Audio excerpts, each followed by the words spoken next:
I have to say, actually, when Neil said this to me, he did say, oh, talk about your own journey. And I think that's where the silence came from. I sort of thought, why would you want to hear me talking about me?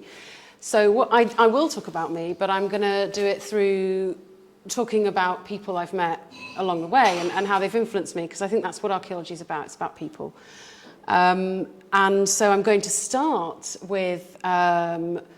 well, with an apology, actually. I should start with an apology for being late, because I live 20 minutes away from here. I'm probably the most local person in the room, and it's not always the way. I had some problems with getting here because I thought it would be easy. So I thank you to everyone, Raksha, Neil, and everybody else for switching things around. So this talk is about something about, I suppose, my own reflections at my current stage in being involved in archaeology. I'm hoping that I'll be involved in it for the rest of my life. I hope that's not, I hope that's a long time. So, it might change. But I want to start with just a quote, sort of slightly adapted quotation. So back in 2015, I attended a talk given by my then boss and mentor, David Mattingly.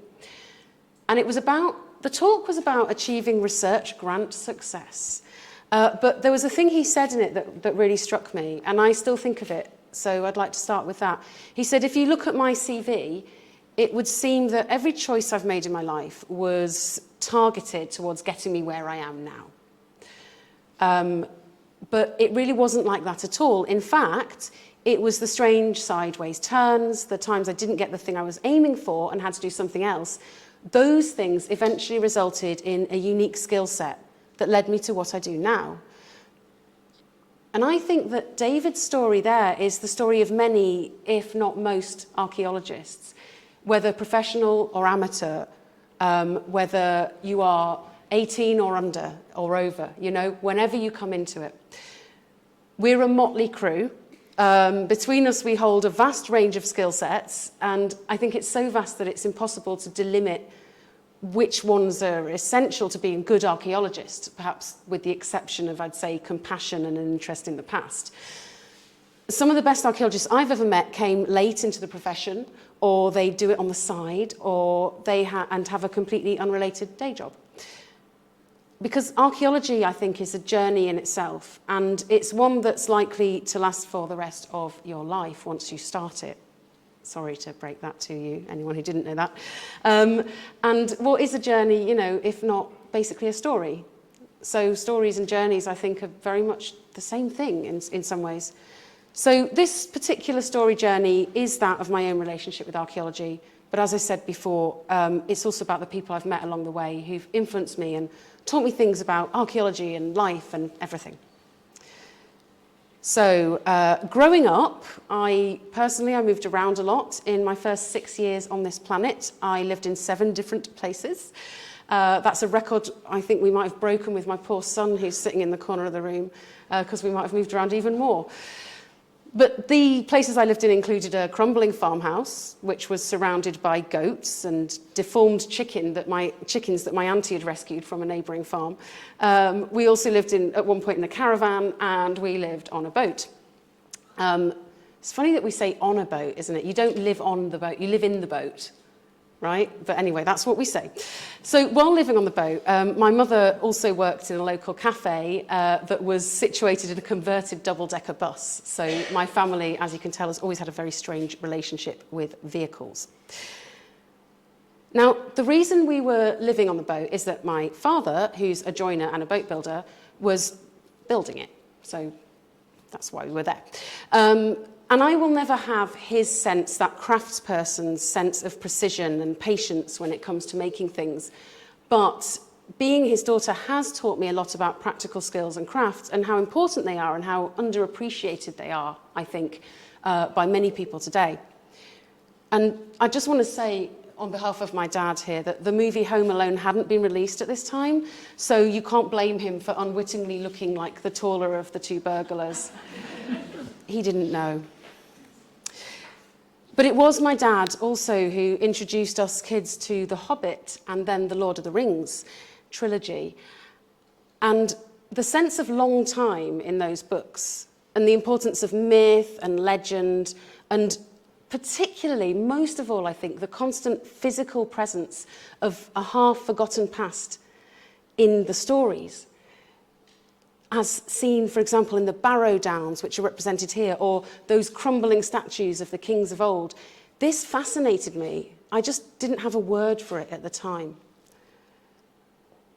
I used to imagine the landscapes described in those stories, and I'd project them onto the ones that I met in my real life, particularly when we went to stay with my grandmother in Mere, Wiltshire, because although we moved around a lot, she was there for most of my childhood, so it was a constant place.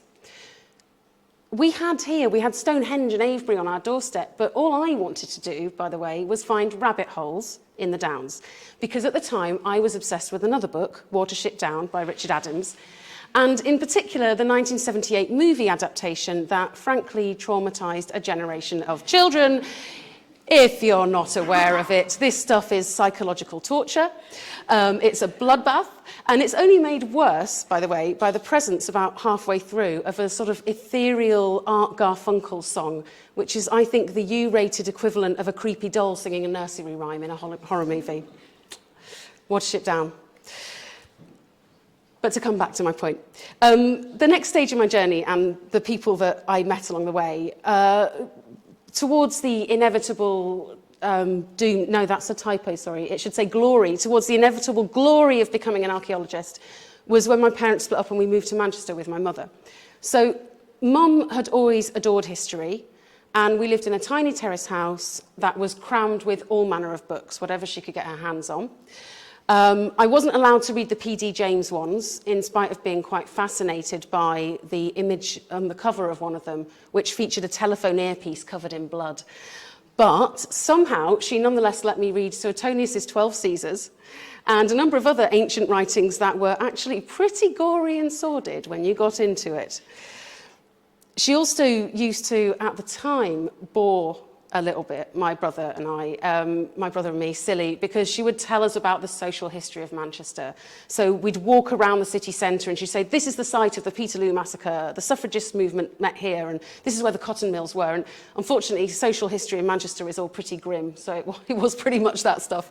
But it must have stuck somewhere, because somehow that sense of place and the importance of ordinary lives in the past were the things that eventually were to lead me to archaeology. A friend of mine recently confessed to me that he probably ended up in archaeology by accident. So he couldn't work out what to do, and his parents, because they knew he loved fossils and dinosaurs, suggested that he did a degree in archaeology.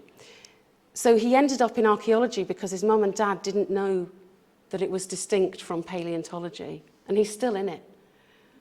It's like one of those thumb traps. But I think there is a real issue here, because even before we scrapped in this country the GCSE and A-level in archaeology, it was not taught at most schools anyway, and they crop up a lot in primary school. So primary school, you get archaeology. You get the Stone Age, ancient Egypt, and they used to enthuse kids and sort of trick them into developing their maths and English skills on the sly. But archaeology just doesn't crop up in high school. And I think most people like me don't necessarily realise that it might be an option, either as a degree itself or as a vocation for life. And just like my friend, it was my mother who first suggested archaeology to me. In fact, before I was born, apparently she and my dad spent a few pretty miserable weeks helping to dig a well in Wales in midwinter. And somehow this experience hadn't put her off. She loved Time Team, so she decided to live vicariously through me, her daughter, and plant the seed of my doom, glory in me, and it worked anyway, so she was pretty canny. So I ended up at the University of Nottingham, doing good old-fashioned archaeology degree. I'm so sorry, I've just realised that I didn't start that.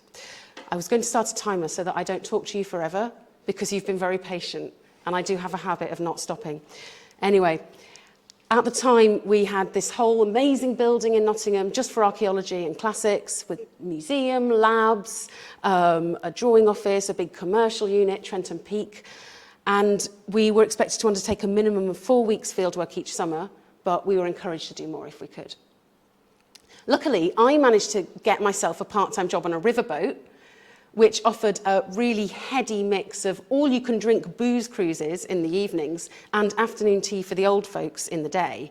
They were happily very flexible about me taking half of the summer off to go digging, so I managed way more than the mandatory 4 weeks. I do still remember, given where we are in the world, our first field trip, which took us up to Hadrian's Wall.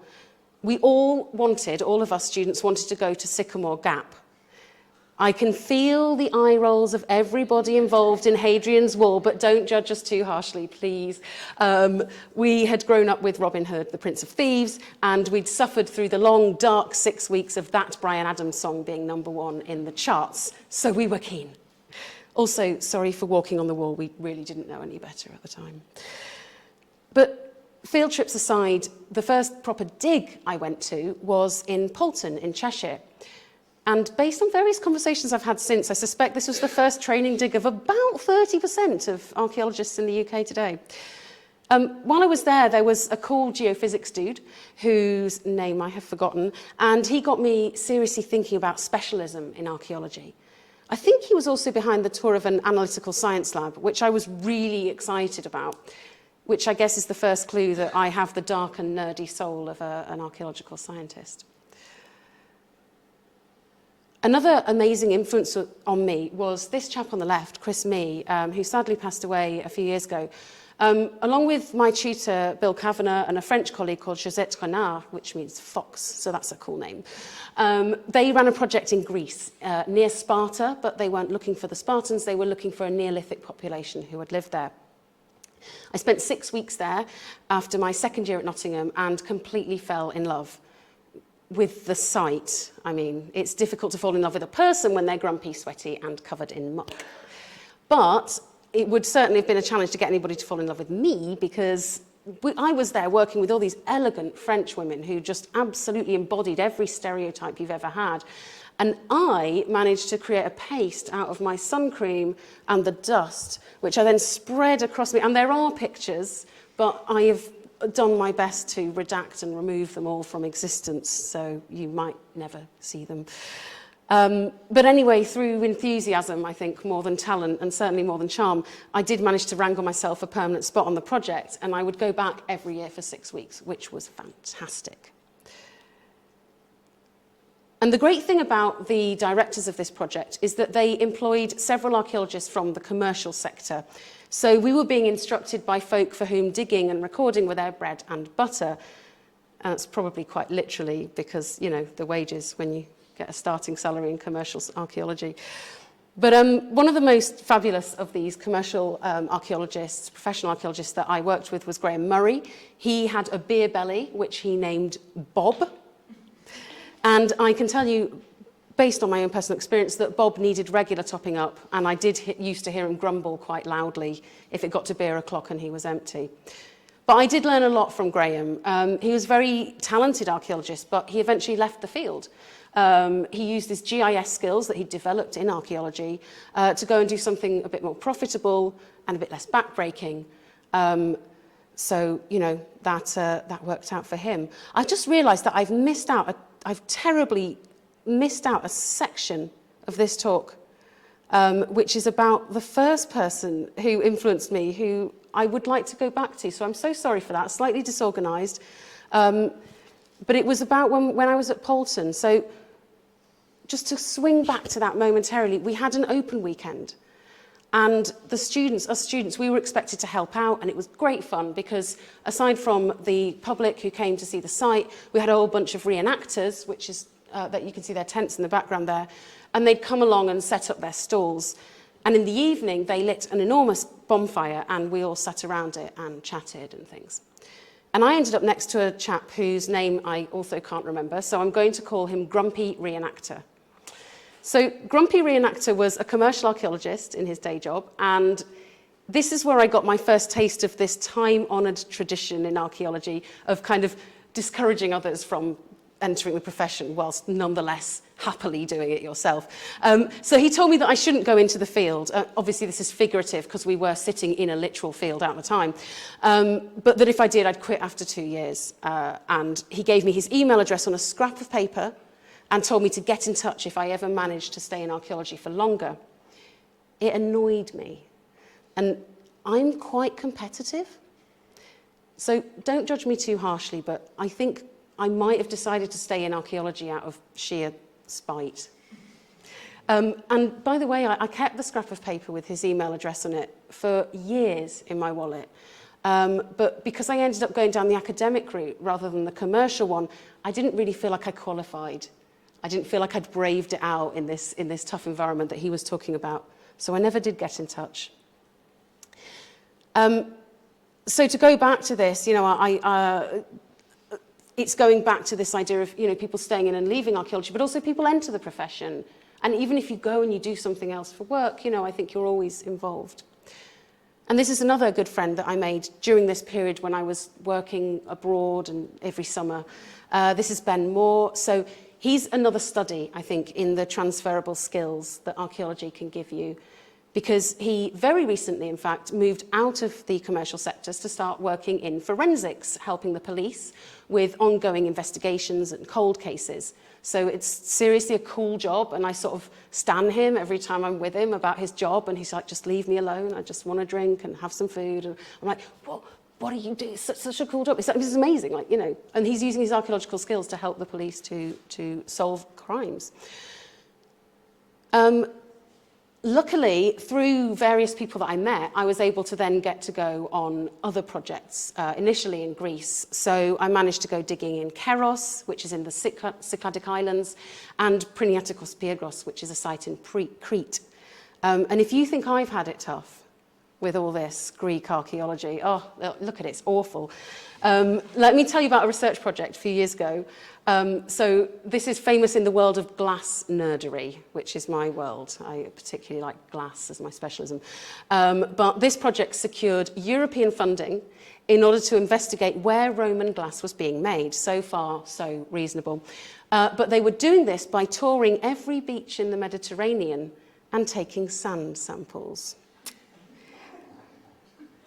They also came up with my all-time favourite poster title at an academic conference, which was Pliny was a lying, but I will not say the full word. There are younger people present, but I guess when your field is the chemical analysis of ancient glass, you have to find your fun where you can get it. In any case, I carried on. I got all these foreign field projects, and I kept going every time I could. While I was studying for my master's and then my PhD as well, I got to go to Iran one year and dig another Neolithic site in the southwest of the country. And it was an extraordinary experience. And the Iranian people are incredibly warm, they're welcoming, and very, very different to the typical image of them that's portrayed in Western media of the country. Of course, the government's very strict, and, you know, we were aware that they could, for example, inspect the house we were living in at any point to check that we were within their decency rules. The flip side to this, though, is that Iranian men are not as kind of hamstrung by macho culture. So it's perfectly normal for male friends to hold hands. And one story that always delights me, my Australian colleague, Lloyd, was surprised on one occasion when we turned up to the site in the morning to discover that one of the local workers had snuck there overnight and written, "I love you, Lloyd," in the dust at the base of the trench, which was a very sweet thing to do, but rather unexpected and frankly a little odd. But anyway, as I progressed in the field, I ended up supervising trenches and undergraduate students. And there are so many students, there are too many to mention by name, but they've been probably the biggest influence on me of all. And I was so, this is a series of anecdotes, isn't it? I've just realised this. It's just a series of anecdotes. But anyway, I was so nervous before I delivered my first lecture. I was only 26. I was partway through my PhD, and I looked younger than my age, which I did until I was about 32, and then it all went. But I remember standing in front of the class, and I had my slides at the ready. And I was like, where do I start? And I'd pulled up a diagram, because as I mentioned, I'm a glass nerd. I had this diagram of a glass furnace. And so I have my hand and it's shaking, and I point to one of the parts on the furnace and say its name. But somehow my voice had taken on this kind of strangled, like elevated pitch, which definitely contributed to the eruption of laughter that followed. So what I've learned is, when naming the parts of a glass furnace, never start by saying, glory hole. But the thing about teaching at university is that the students will always, for the most part, be between 18 and 22 years of age. Now, you get older every year, but they stay that age mostly. Thank heavens for mature students. But it's like being a vampire. You sort of watch your cultural references dwindling into obscurity as you go. And if you want a taste of how that feels, by the way, you probably don't, but I'm going to give it to you anyway. I'm just going to tell you one thing. This is how the current generation of students, all of whom were born after the millennium, refer to the 1990s. Are you ready for this? They call it the late 20th century. Pain. Anyway, I've gone forward again, and I shouldn't have. So, apart from making me feel kind of ancient, the students I've worked with have overwhelmingly been wonderful. And that even includes the cheeky pair who volunteered to look after my baby one day during our field project and then did this to him. So this is Archaeology baby. And he spoke his first words on this project. And his first words, I'm going to embarrass him now, but his first words were, have, and he was trying to say high five, because all the American students would come up to him and go, high five. So there are 0 perks to being the child of archaeologists. If you can't see that, by the way, it says, ask me about stratigraphy.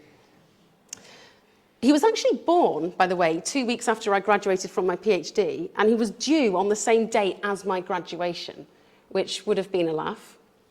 I mean, I had anxiety dreams for weeks before about my waters breaking on stage, and the girl with the beer bellies wet herself, and, you know, I'd say, no, it's not Bob, it's a baby. But happily, he waited and let me graduate. His dad is Spanish, by the way, and so we lived in Seville for a while after I was born, and that's when I got interested in the archaeology of medieval Spain. It's just proof that you can move around. You do not have to stick to the first thing you choose. And then I found a job at the University of Leicester, and I was working on a project all about the Sahara Desert, another completely new field, but I still maintained that interest in Spanish stuff. And you know, you're probably wondering, like, Dr. Duckworth, what in particular makes you want to work in all these Mediterranean countries? And to be honest, I think it's probably the Olivio ads from the 90s, if you remember them. Sorry, I mean the late 20th century. But yes, they did make Mediterranean life look awfully nice. But luckily for me, I've been incredibly lucky. I ended up directing fieldwork at the Alhambra in Granada and a site called Madinat al-Zahra near Cordoba. And I'm pretty sure that's how I got the gig here at Newcastle, because I rocked up to the interview like, yeah, I'm going to take your students to dig World Heritage sites in Spain. And they were like, have a job. And then, you know this because I've told you already, this is a story about falling back in love with British archaeology. So in short, I pulled a fast one. Sorry, students of the future who probably won't be digging in Spain.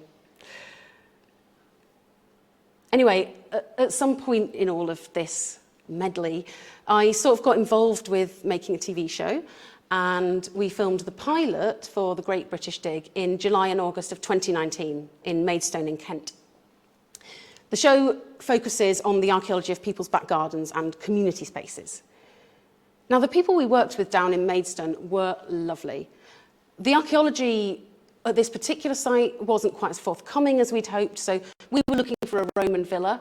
They're pretty tangible, not very ephemeral things, you know, but we couldn't really find much evidence of it.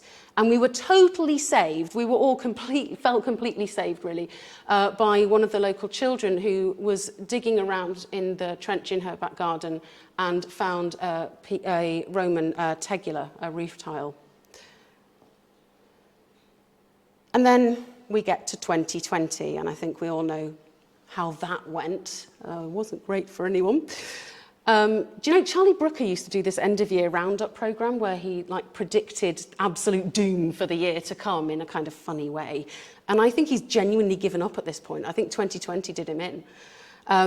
But anyway, we did manage to wrangle permission to film 4 new episodes of the show, and that was in the autumn of that year, so very much still lockdown and social distancing in place. So typically when you're making TV, you stand closer to people than you usually would. It feels very unnatural at first because it works better in the frame. So pulling off a shoot where you have to maintain a 2-metre gap between people and you're working in tiny trenches and back gardens is not easy. So as they say in TV, never work with kids, animals or archaeologists. But to be honest, filming the show is just so much fun. The directors and the crew are full of energy. The other archaeologists we work with are lovely and talented. And Hugh Dennis is a genuine nerd, so he fits right in. We spend a week with each community that we work with. And I have really seen firsthand the way that the archaeology brings people together. The people we work with have taught me to remember what a privilege it is to be paid to do this every day. A surprising number have told me that their childhood ambition was to go into archaeology. In Nottingham, we saw a house of students connecting with a local couple who'd lived in the area for years. And by the end of it, Terry here was promising to pop over to the house with some of her home cooking, and they were all meeting up in the pub. I think that one struck me in particular because I remember from my own time in Nottingham how disconnected the local communities could become due to the constantly changing student population, because as nice as the students might be, they're coming in and leaving all the time. But we saw the same story time and time again in loads of the places we went to. Neighbours were going into each other's gardens for, in many cases, the first time, making plans to do things together after the filming finished and the trenches had been backfilled. And it was just really inspiring and wonderful thing to see, the power of community archaeology. I'm also really pleased that we've been able to ensure proper post-excavation work within the relatively TV-wise limited budget of More4. And this is thanks to all the professional archaeologists who we work with, people like Jim Brightman, Chris Scott, Hannah Russ and David Griffith, to name but a few, and this is the lovely Hannah here. So having the involvement of professionals also helps to ensure that we don't wind up finding knout, right, which we were worried was going to happen when we were in Maidstone. And I think this at least had the benefit of saving our digital reconstruction expert, Marcus Abbott, from having to build his models on very flimsy, sparse evidence, although it hasn't stopped us from generating memes to tease him with during filming, such as this one. Sorry, Marcus, I couldn't resist. But even catastrophes can lead to positive change. And I think I realised that, I really felt that during that first lockdown, spring, summer in 2020. I hadn't spent an entire summer in the UK since I was 19 years old. I was always digging or taking samples or doing archival research, any excuse to go somewhere. And it was great. It was amazing. But when COVID hit, I was already becoming concerned about things like my carbon footprint. But there was something more. It wasn't just that. That summer in 2020, my son and I, we discovered just the simple joys of our nearest green area where we were allowed to go. We found and rescued some tadpoles whose parents had unwisely left their spawn in a puddle, which was diminishing due to the sun. We watched ducklings grow over the course of the summer. And I remembered my own childhood. I remembered the heavy, dense smell of a warm day in midsummer, or letting caterpillars crawl over my hands. And most of all, the time that I spent going back every year to these hills near my grandmother's home in Wiltshire. I don't think I'll ever know anywhere the way I know those two hills. They're called Long Hill and Castle Hill. in the Mere Downs, the ones I scrambled over as a child, every time we visited my grandmother, I knew every lump and every bump on them. And I would stop to examine every tiny sign of change, of the season, or to watch an insect on a leaf. As an adult, I've realised that Castle Hill, of course, is no natural construction. It was the earthworks of a 13th century motte, and the neighbouring hill, Long Hill, had been scarped by the constructors, which is why it's such an ideal, long, flat place to walk. It's wonderful that we can all move around so much these days. I value it. I'm grateful for it. But I think sometimes we're all so busy, and I certainly have been at any rate, scratching things off bucket lists or whizzing past the sights in a car or a train, that we don't really see the detail, and we lose that embodied experience of the land. You know, that kind of visceral sense of the land. And I know I sound like I'm about to present a paper on archaeological theory in 2002, but I'm not. But I really feel it. I really believe in the importance of this. The very shape of these two hills is completely written into my body. I don't envisage them. I just think of them in a very different way. I'd hope that one day I'll feel like that about some of my favourite beaches here in Northumberland, which I absolutely love. I've been living here for 6 years, and it's a beautiful, beautiful place. So that deep sense of familiarity that you experience over many years, and the detail and just experiencing the world around you, I think it's the only way we can even start to glimpse what long time means, what archaeology deals with, long time. Tiny change upon tiny change, and how it can eventually accumulate to transform a place. And then archaeology is about people, things, and landscapes. Community and investment in local spaces have always been essential to human survival. Community archaeology creates deep roots that bind people and places together.